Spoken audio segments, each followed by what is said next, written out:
बिल्कुल। आज हम एक बहुत ही रोज़ इस्तेमाल होने वाली चीज़ को थोड़ा गहराई से देख रहे हैं। ये है टैल्कम पाउडर। और जो जानकारी हमारे पास है वो है मार्क वन गुलाब परफ्यूम्ड टैल्क के बारे में। ये जानकारी सीधे डिब्बे पर जो लिखा होता है लेबल से ली गई है। तो आज हम क्या करने वाले हैं, हम ये समझने की कोशिश करेंगे कि इस आम से प्रोडक्ट का लेबल हमें क्या बताता है, क्या दावे हैं इसके, किसके लिए है ये, और शायद ये भी कि भाई ये कैसे बेचा जा रहा है। चलिए इसको खोलते हैं, देखते हैं क्या इसमें। अच्छा, सबसे पहली चीज़ तो ये है कि ये 250 ग्राम का पैक है और नाम से ही साफ है, इसमें गुलाब की खुशबू है। ये तो हुई सीधी सीधी बात। अब आते हैं इसके दावों पर। लेबल पर एक क्या कहते हैं मेन मैसेज है, हर इस्तेमाल के बाद ताजगी महसूस करें। और ये भी लिखा है कि इसे रोज़ाना इस्तेमाल के लिए बनाया गया है। मतलब कंपनी इसे रोज़ की आदत, आराम और सफाई से जोड़ रही है। इसका काम क्या बताया गया है? मेन काम है नमी सोखना, स्किन को ताज़ा और सूखा रखना, और साथ ही ये भी कि ये त्वचा को मुलायम बनाता है और रगड़ घर्षण कम करता है। हाँ, जो कि गर्मियों में खास तौर पर। हाँ, वही मैं कह रहा था, गर्मियों या नमी वाले मौसम में ये अहम हो जाता है, जहाँ पसीने से जलन या रैशेस वगैरह का डर रहता है। और हाँ, एक और दिलचस्प बात है इसमें, लेबल पर अरबी में भी कुछ लिखा है। अच्छा। हाँ, अब ये सोचने वाली बात है, ये सिर्फ ट्रांसलेशन नहीं लगता। शायद ये इशारा है कि प्रोडक्ट को मध्य पूर्व या फिर ऐसी जगहों पर बेचा जाता है जहाँ अरबी चलती है। तो ये दिखाता है कि कैसे एक साधारण सी चीज भी एक इंटरनेशनल मार्केट को देख सकती है। बिल्कुल सही।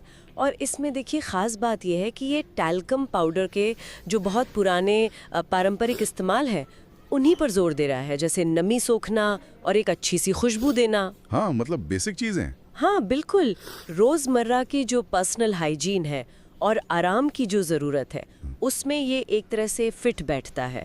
मार्केटिंग भी उसी जाने पहचाने आराम को ही टारगेट कर रही है। और जो आपने कहा त्वचा पर घर्षण कम करने वाली बात, हाँ। सुनने में तो ये बहुत मामूली लगती है, पर जैसा आप कह रहे थे, गर्म और जो नमी वाली जगहें हैं, हाँ, वहाँ बहुत फर्क पड़ता है। वहाँ इसका महत्व है।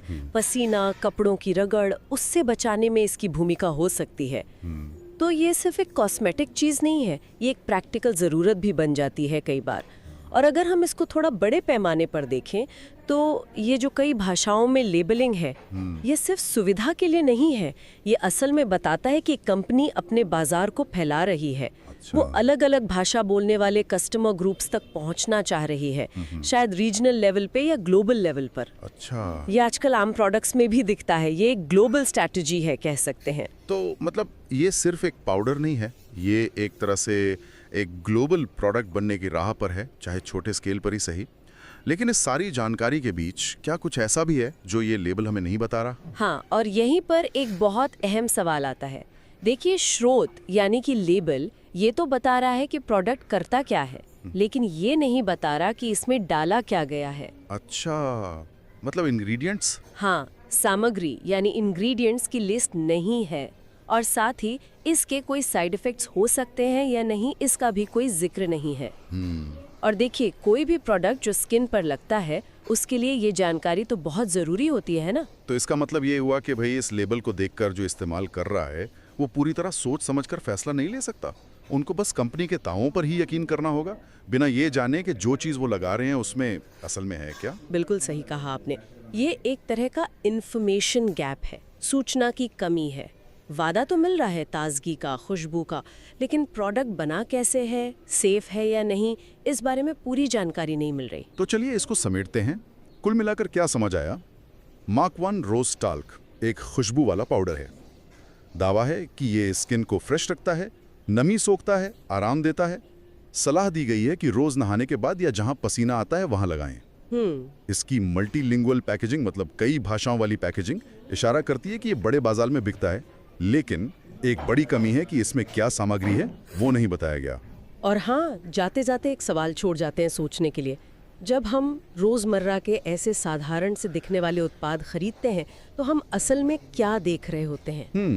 क्या बस वो फौरी एहसास जैसे खुशबू है, ताजगी है, क्या वही काफी है, या हमें इस बात पर भी गौर करना चाहिए कि वो चीज बनी किससे है और लंबे समय में हमारी त्वचा पर उसका क्या असर हो सकता है? ये जो स्रोत हमारे पास है यानी लेबल, ये हमें बाहरी दावों और बेसिक इस्तेमाल की एक झलक तो देता है, पर शायद पूरी तस्वीर समझने के लिए हमें लेबल से आगे भी देखना होगा।